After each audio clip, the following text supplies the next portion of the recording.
মহিলাদের জন্য সুখবর যে অন্নপূর্ণা ভাণ্ডার পাওয়ার জন্য আর কোনো ওই 12 পাতা ফর্ম যে ছিল ফিল আপ করতে হবে না। আপনাদের লক্ষ্মীর ভাণ্ডারের অ্যাকাউন্টেই এই ভাণ্ডার ঢুকবে। আর সেই জন্য আধার, ভোটার আর অ্যাকাউন্ট নাম্বার দিলেই হবে। যারা অযথা ভয় পাচ্ছিলেন একদম ভয় পাবেন না, প্যানিক করবেন না। কারণ আমাদের পশ্চিমবঙ্গ সরকার এইমাত্র ঘোষণা করে দিলেন যে যারা লক্ষ্মীর ভাণ্ডার পেতেন তারাই অন্নপূর্ণা পাবেন। অন্নপূর্ণার ভাণ্ডারের যে ভাতার টাকাটা তারা পাবেন, আর সেই অ্যাকাউন্টেই পাবেন।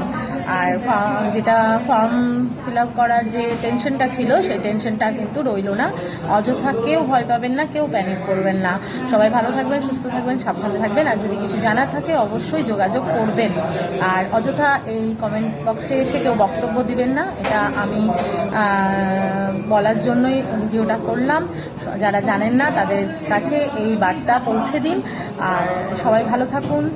আর মহিলাদের জন্য এটা অবশ্যই সুখবর যে তারা আবার অন্নপূর্ণার ভাণ্ডার পেতে চলেছে লক্ষ্মীর ভাণ্ডারের অ্যাকাউন্টেই। আর কিচ্ছু করতে হবে না, বাড়ির দলিল দিতে হবে না, কিছু করতে হবে না। সবাই ভালো থাকবেন।